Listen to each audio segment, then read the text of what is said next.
단기 선교 갔던 탄자니아 단기팀이 어제 도착을 했습니다. 사진 잠깐 보면 주일학교에서 가르치는 모습이고, 그 다음에 유치원 페인팅을 아주 예쁘게 했는데, 여기에 무슬림들이 절반, 또 기독교인도 있고 이러다 보니까 예수님 그리면 불태운다는 거죠. 과격한 사람들이. 그래서 예수님 그리지 말고 아이들에게 좋은 그림을 그려라 해가지고 예수님과 전혀 관계없는 깡통 로봇 이런 것들을 이렇게 그린 것 같아요. 그 다음에 다음 사진, 어제 도착한 모습입니다. 수고를 참 많이 했고 소중한 일을 잘 감당하고 왔습니다. 얘기를 들어보니까 지난 20년 동안 탄자니아에서 묵묵히 사역한 선교사님에게 우리 선교팀은 두 번째 맞이하는, 그러니까 10년에 한 번 가는 팀이었다는 것이고, 청년으로는 유일하게 청년팀을 맞이할 수 있는 기쁨이 있었다. 단기 팀원들이 먹고 오려고 갖고 갔던 그 컵라면을 선교사님이 드시면서 너무너무 감격해하고 너무너무 감사하는 모습을 보면서 감동이 컸다, 그런 얘기를 들었습니다. 먼 길을 갔다 왔는데 저도 참 미안한 것이 어제 공항에 나가지를 못했고, 전도사님 두 분과 집사님들이 나가서 영접을 해왔습니다. 먼 길을 갔다 와서 사람들이 참 잘했다고만 얘기해 주면 좋겠지만, 동남아는 50만 원이면 가는데 그곳은 150만 원 정도 드니까 비행기 값이 3배나 들고, 시간적으로도 학생이 아니면 단기팀을 꾸리기가 여간 어렵지 않은 그 지역에 그 비효율적인 일을 왜 감당해야 되느냐, 이런 질문이 언제든지 터져 나올 수 있고, 혹시 갔다 왔던 팀원들이 그런 얘기를 들으면 우리 너무 소중한 일을 하고 왔는데 왜 이렇게 어두운 얘기를 하지? 이제 그런 느낌을 가질 수도 있는 것이죠. 우리가 기억해야 될 것은 2000년 전에 하나님께서 가장 소중한 선물인 예수님을 보내주셨을 때 사람들이 하나님 주신 그 선물인 예수님을 받고 환대하고 기뻐하고 감사하다 하고 이렇게 하지 않았다는 거예요. 많은 사람들이 무심했고 등을 돌렸고 오히려 공격하는 이들도 있었다는 사실이죠. 먼 외국의 도시에 내릴 때, 외국은 우리처럼 이렇게 교통편이 잘 돼 있지 않거든요. 그래서 공항에 누가 안 나오면 택시 타고 가려니까 돈이 엄청나게 나오고, 그러니까 지인들의 도움을 받아서 공항에 좀 나와 주시겠어요? 이렇게 하면 그 많은 자동차 중에 한 대가 이렇게 와가지고 한 사람을 데려가지 않습니까? 그것도 전화 연락을 해서 그런 약속을 잡고 이제 그런 도움을 받는 건데, 하나님께서 먼 외국에 가셔서 여행을 하신다고 했을 때 그렇게 몇 사람 없는 몇 사람이 그 주님의 오심을 도와드리고 준비하고 환영하고 이랬지, 대부분은 다 등지고 외면했다는 사실을 보면서 우리는 하나님의 어려움이 무엇이었을까, 그런 생각을 하게 됩니다.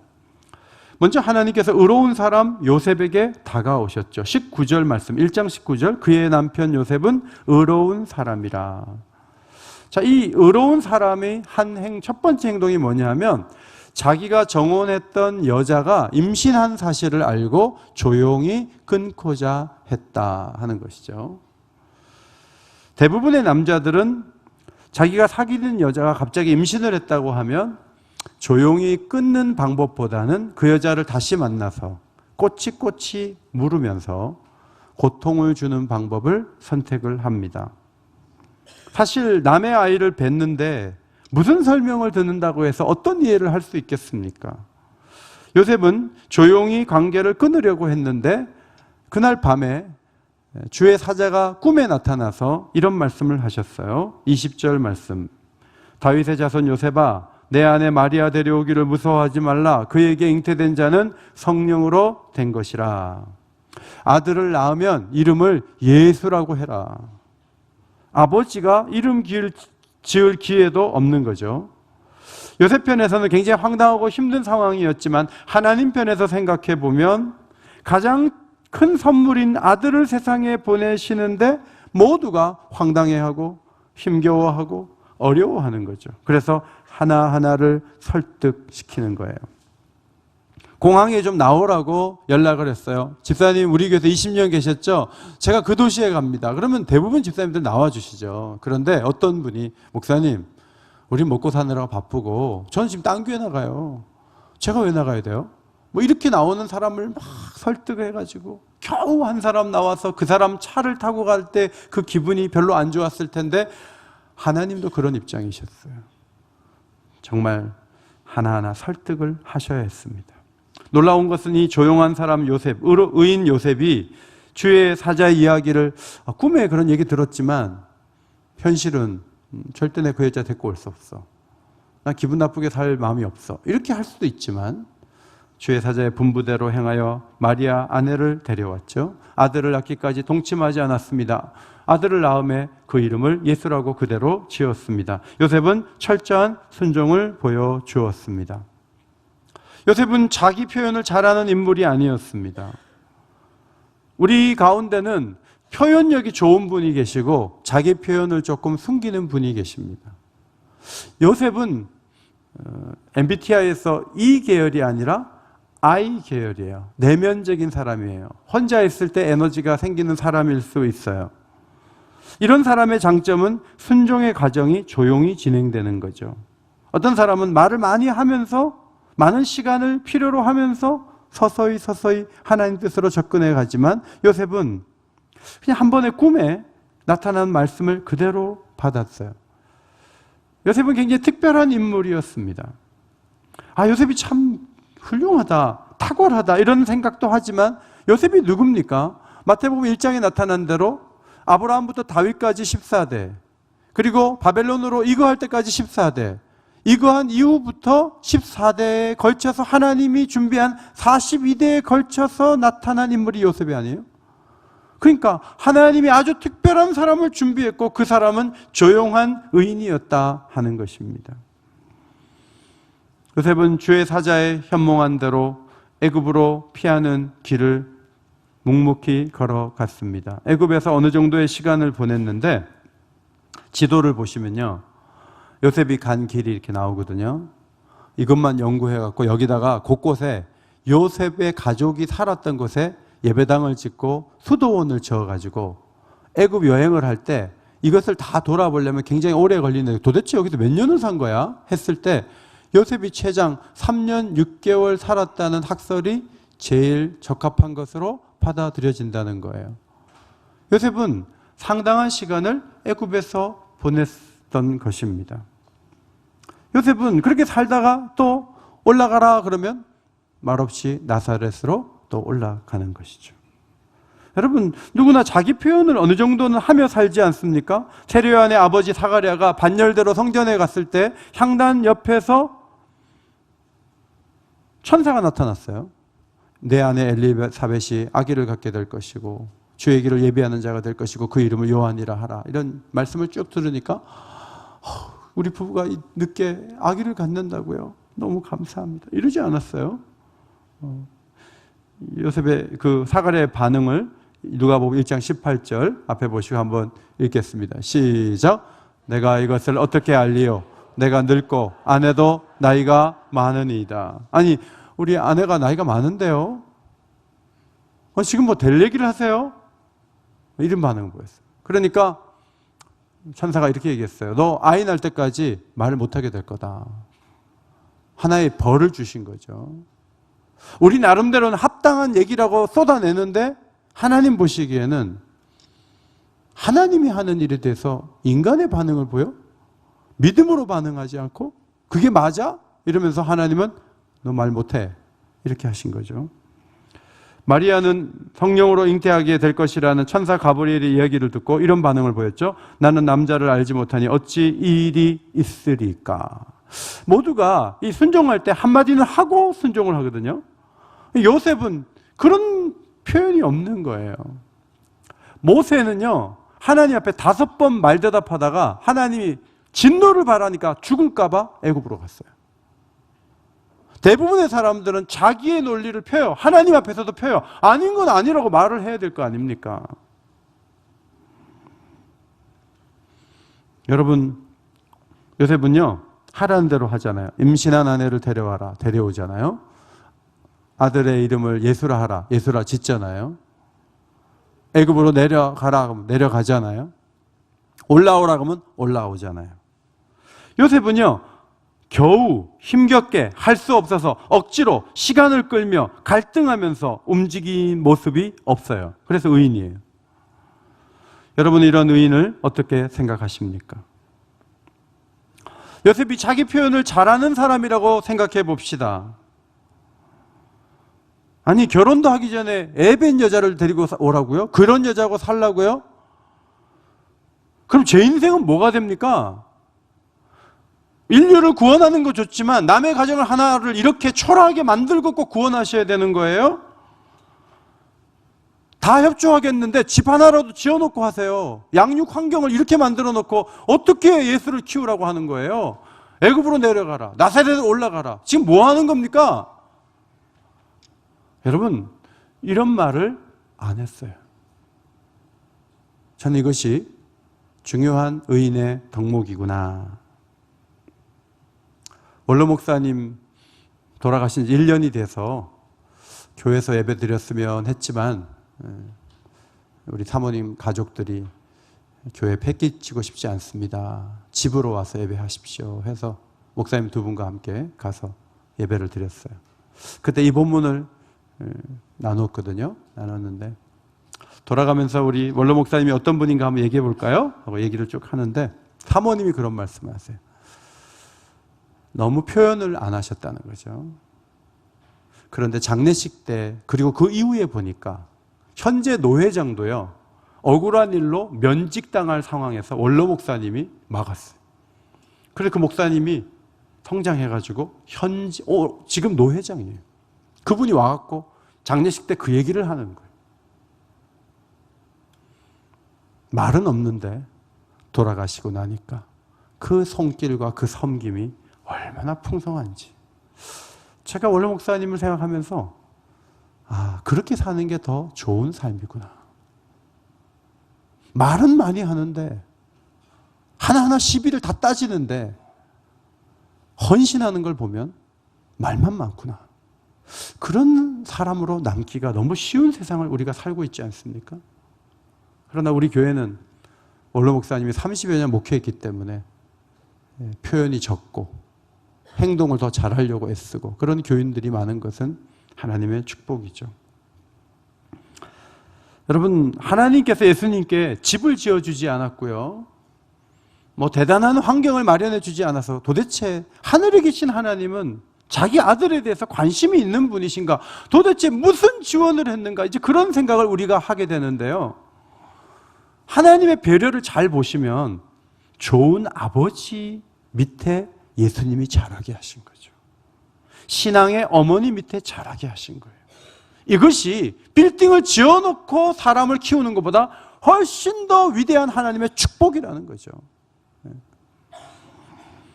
탄자니아에 다녀온 팀원들이 얘기를 들어보니까 선교지에서 가장 좋았던 것이 무엇이었는가? 제가 질문해 보니까 이런 대답이 나왔어요. 너무 좋은 선교사님이 기다리고 계셨습니다. 이때까지 만난 선교사님 중에 최고였습니다. 그래서 왜 최고였느냐 이렇게 물어봤어요. 그랬더니 이 부부가 너무 서로를 배려하는 거예요. 서로를 배려하는데 저희 집 아이도 하나 저한테 이런 얘기 하더라고요. 아빠보다도 훨씬 더 배려하더라. 여러분, 이거는 굉장히 극존칭의 그 최고의 표현을 한 거예요. 제가 얼마나 집에서 배려한지 몰라요. 애들이 그걸 계속 보고 자랐거든요. 근데 어제도 뭐 저희 안사람이 음식이 나왔는데 자기가 좀 손질을 해서 내놓겠다 그래서 제가 우리가 그냥 먹겠다 그랬더니 한영수 선교사님은 그럴 때 두말 없이 부인에게 이렇게 드렸다. 아빠도 두말하지 말고 엄마가 하라는 대로 해야 된다.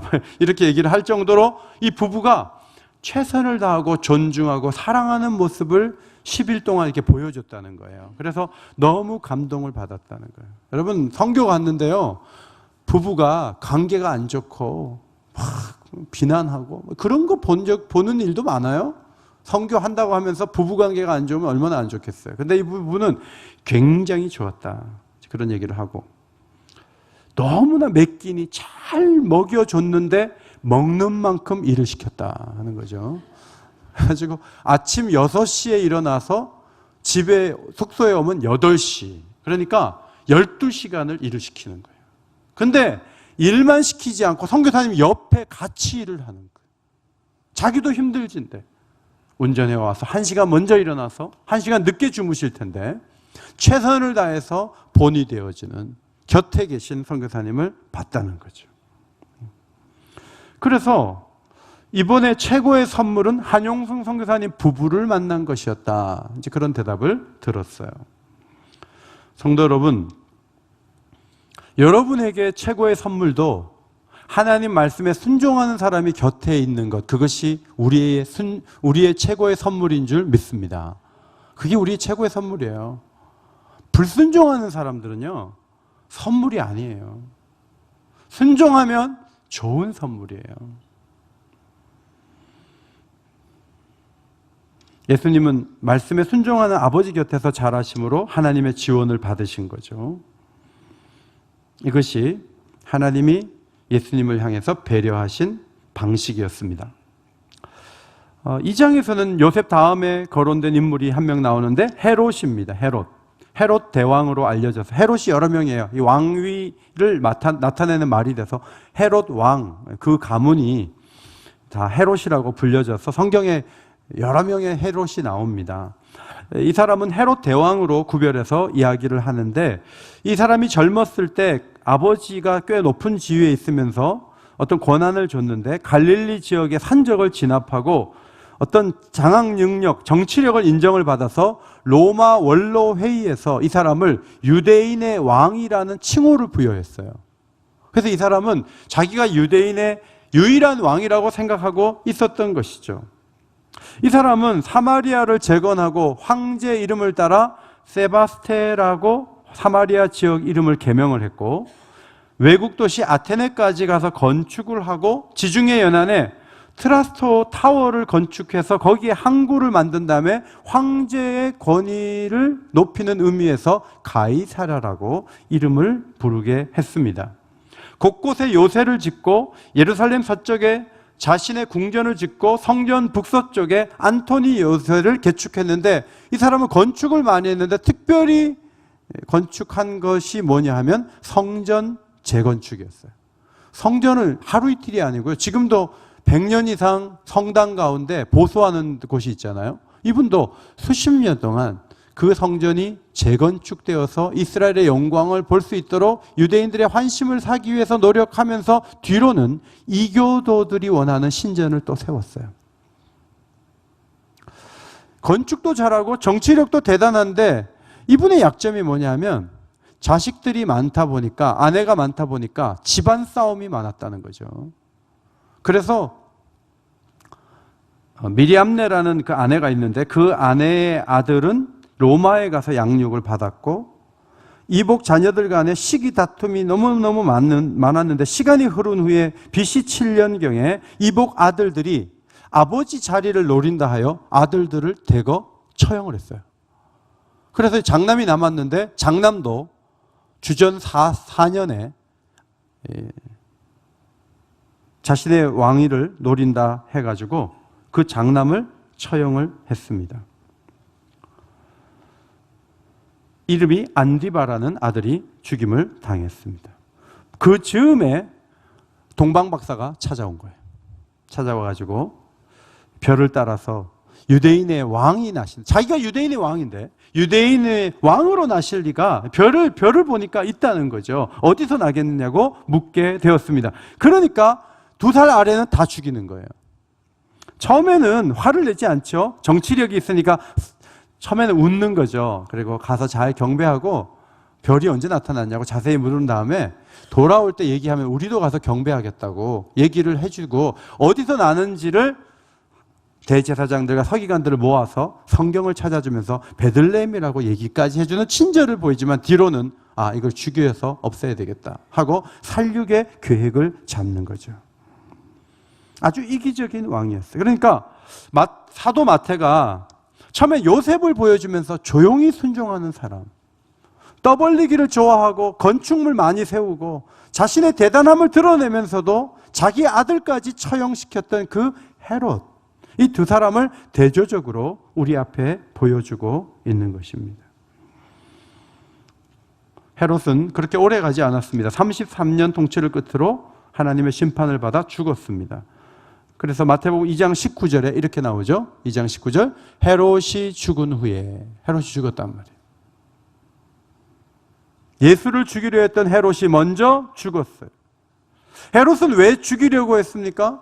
자기가 유일한 유대인의 왕인데 아기가 태어났다고 하니까 그 아기가 자라기 전에 죽여서 자신이 왕위를 계속 이어가기를 원했고, 자신의 아들들이 헤롯의 그 위치를 계속 왕위를 이어가기를 원했던 거예요. 그런데 성탄절에 말씀드린 대로 이것은 헤롯 개인의 야심이 아니라 큰 붉은 용인 마귀가 아기 예수를, 메시아를 죽이려고 했던 사건이었다 하는 거예요. 자, 요한계시록 12장 4절 앞에 보시고 같이 읽겠습니다. 시작. 그 꼬리가 하늘의 별 3분의 1을 끌어다가 땅에 던지더라. 용이 해산하려는 여자 앞에서 그가 해산하면 그 아이를 삼키고자 하더니, 아이가 나면 아이를 삼키려고 용이 움직였다는 거예요. 어떻게 움직였냐면 헤롯을 통해서 움직인 거예요. 그래서 헤롯은 원수마귀 용의 도구가 되었다 하는 것이죠. 성도 여러분, 성령의 도구가 되시기를 주의 이름으로 축원합니다. 어둡게 살고 이기적으로 살다 보면 성령의 도구가 되지 않고 원수 마귀의 도구가 될 수도 있는 거예요. 그래서 교회를 사랑하고 하나님 말씀대로 살고자 할 때 내가 이렇게 해서 하나님의 도구로 쓰임을 받고 있는가, 이것을 늘 점검할 필요가 있는 것이죠. 한편에는 말씀한 대로 임신한 여자를 데리고 와서 자신의 아들로 키우는 요셉, 이사를 거듭 가면서 어려운 삶을 살았던 목수, 한 가정의 가장인 요셉이 있고, 또 한편에는 도시들을 건설하고 성전 건축을 오랫동안 이어가면서 눈에 보이는 화려함을 추구했지만 뒤로는 자기 아들들까지도 처형하는 무섭고 잔인한, 로마를 배경으로 해서 흔들림 없는 왕권을 유지하려고 했던 헤롯이 반대편에 서 있었어요. 사도 마태는 두 인물을 보여주면서 우리는 무엇을 추구하고 있는지를 묻고 있는 것입니다. 이제 마태복음 2장에서는 동방박사가 나오죠. 하나님의 아들의 태어남을 기뻐하고 축하하는 사절단이 이제 예루살렘에 오게 되었습니다. 이 동방박사는 어디서 온 것인가? 여러 책을 보니까 페르시아 제사장 족속으로 마술사, 점성술사로 알려진 이들이다. 이들이 밤에 무엇을 보고 깊은 인상을 받고 그것을 확인하고자 서쪽 유대를 향해서 예물을 가지고 오게 되었습니다. 여러 가지 난관을 극복하며 불확실한 상황 속에서도 여행하는 것이 어려웠겠지만 저들은 메시아의 나심을 환대하는 최고의 사절단이 되어서 예루살렘에 도착하게 되었습니다. 고대인들은 점성술을 믿었잖아요. 천체의 주기가 이게 1년에 이게 움직이는 게 계속 규칙적인데 그것을 계속 연구하는 거예요. 그래서 특이한 사건이 나타나면 특별한 일이 있을 거라고 생각을 하고 그것을 추구하면서 하늘의 뜻을 구했던 것이 고대인들의 믿음이었습니다. 흥미롭게도 주 1세기경에 이런 소문이 있었다는 거죠. 이 시대에 동방이 강력해져서 유대 출신 통치자가 세계를 장악할 것이다. 이 소문이 예수님 나실 즈음에 많은 나라에 퍼져 있었다고 합니다. 그래서 이방 세계에서 별을 보고 이렇게 사람이 오는 것을 전혀 놀랄 일로 볼 것이 아니다, 그렇게 봅니다. 유대에서도 구약의 한 구절을 소중히 간직하고 묵상하는 이들이 있었는데 그 구약의 한 구절은 민수기에 있었습니다. 발람 선지자의 예언인데 민수기 24장 17절입니다. 앞에 보시고 같이 읽겠습니다. 시작. 내가 그를 보아도 이때의 일이 아니며 내가 그를 바라보아도 가까운 일이 아니로다. 한 별이 야곱에게서 나오며 한 규가 이스라엘에게서 일어나서 모압을 이쪽부터 저쪽까지 쳐서 무찌르고 또 셋의 자식들을 다 멸하리로다. 유대와 이방 세계에서 어떤 별에서 뭔가를 기대하는 징후를 갖고 있었다는 것입니다. 뭘 봤는가? 여러 가지 이론이 있는데 헨리의 성을 봤다 이런 주장도 있고, 물고기 좌로 알려진 목성과 토성을 봤다. 목성은 이 왕족을 의미하는 행성이고 토성은 이스라엘을 상징했다고 해요. 그래서 목성과 토성이 딱 겹치면서 큰 빛을 발하는 거예요. 그러면 왕이 이스라엘에게서 나온다라는 해석이 가능하게 되는 거죠. 어쩌면 그런 해석을 가지고 예루살렘에 와서 왕으로 나실 리가, 유대인의 왕으로 나실 리가 어디서 나겠냐고 물었을지도 모르는 거예요. 안타까운 것은 미가서 5장 2절 예언대로 이스라엘의 한 다스리는 자가 베들레헴에서 날 것이라고 정확하게 예언을 찾아주면서도 대제사장과 서기관은 움직이지 않았죠. 안 가는 거죠. 왜냐하면 이때는 아니고 지금은 아니라는 생각을 했기 때문입니다. 왕이나 대제사장이나 서기관이나 더 진실한 것에 접근할 수 있는 자료를 가지고 있고 능력도 있고 더 가까운 거리에 살고 있음에도 불구하고 답을 찾아주는 친절은 보였지만 믿음도 없고 실행 능력도 없었다는 것을 마태 사도는 고발하고 있습니다. 성도 여러분, 성경을 많이 읽는 것 중요합니다. 성경을 잘 알아야 됩니다. 그런데 답만 찾는 사람이 되면 안 됩니다. 하나님 말씀을 보고 말씀대로 사는 사람이 되어야 돼요. 왜 하나님은 별 보고 사는 사람을 데려다가 메시아를 환대하게 했을까? 말씀을 보는 사람이 실행 능력이 없어서 그래요. 오늘날도 마찬가지예요. 아무리 교회 생활 오래 해도요, 몸을 움직이지 않는 사람들을 하나님은 쓰실 수가 없습니다. 따라합시다. 하나님은 일하시는 자와 함께 일하십니다.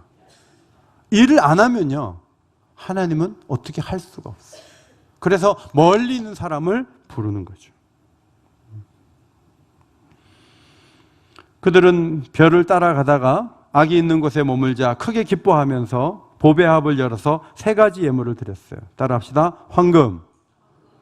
황금은 왕을 위한 예물이죠.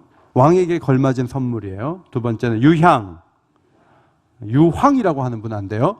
유향이에요. 유향은 성전에서 제사장들이 사용해 오던 것인데 하나님과 인간 사이의 화해를 상징하는 그런 예물이에요. 3번째는 따라합시다. 모략. 죽은 사람의 시신을 방부 처리하는 데 쓰이는 물질이에요. 이 3가지 예물은요, 이들이 벌써 메시아에 대한 삶에 대해서 이해를 갖고 있었다는 거예요. 왕으로 오신 분이신데 하나님과 인간 사이의 화해를 이루기 위해서 그분은 죽으신다.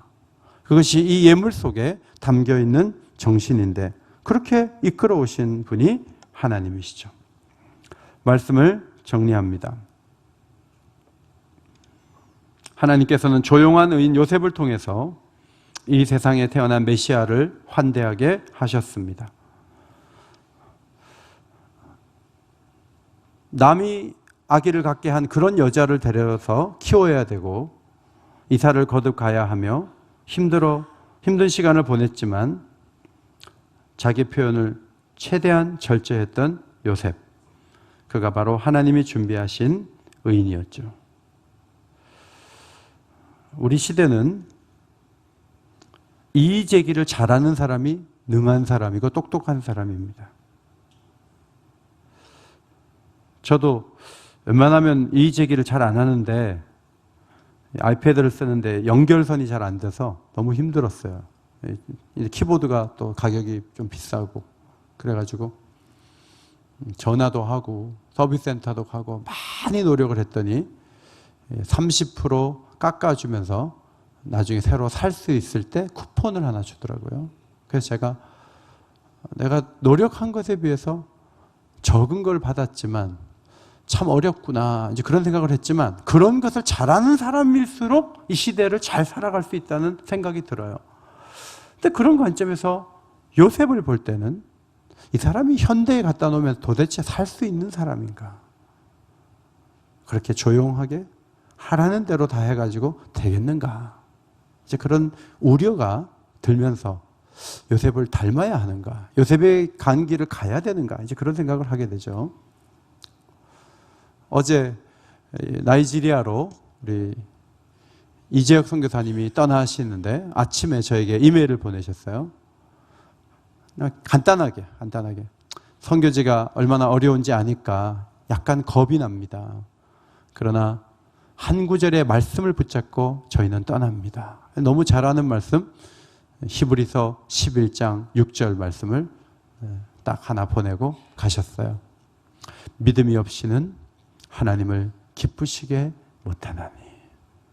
대단한 믿음 아닙니다. 두 가지만 믿으면 돼요. 그가 계신 것과 하나님이 계신 것을 믿으시기 바랍니다. 하나님이 계신 것을 믿으시기 바랍니다. 여러분, 쉬울 것 같죠? 많은 경우 우리는 안 믿고 있습니다. 내가 해야 된다고 생각합니다. 아닙니다. 하나님이 살아 계십니다. 그리고 그분은 자기를 찾는 자들에게 상 주시는 이심을 믿어야 할지니라. 올 한 해도 하나님을 찾으시기를 바랍니다. 그게 믿음의 표현이에요. 이번에 자녀들과 함께 많이 나와가지고 열심히 기도했는데요.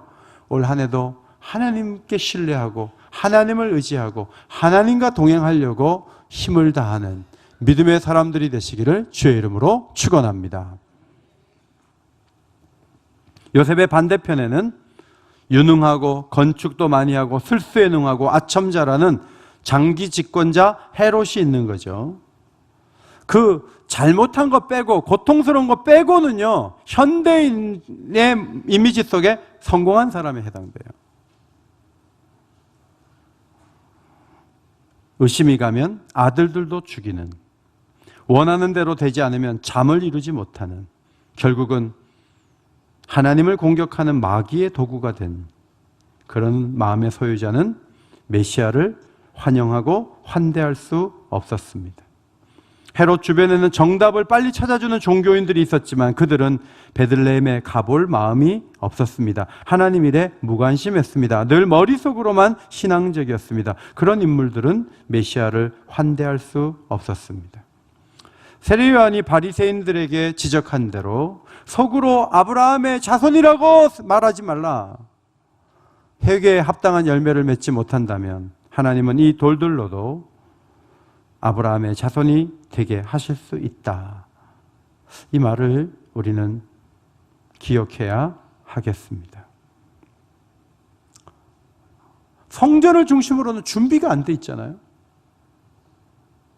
조용한 사람 의인 요셉과 어린 마리아를 불러서 예수님의 부모가 되게 하시고, 동방에서 별자리 연구한 사람을 불러서라도 황금과 유향과 모략을 드리게 하시면서 자신의 아들의 태어남을 환대하게 하신, 환영하도록 하신 그 하나님의 지혜를 보면서 우리가 이 땅을 살아가면서 내가 제일 중요하다, 우리 교회가 일 안 하면 하나님도 힘드실 것이다, 모든 것을 내가 다 좌우할 거야, 그렇게 생각하지 말고 하나님을 바라보고 그리스도를 환영하고 하나님의 일하심에 동감하고 동참하고 하나님께 쓰임받고, 그래서 다시 오실 그리스도를 잘 준비할 수 있는 이 시대의 의인들이 되시기를 주의 이름으로 축원합니다.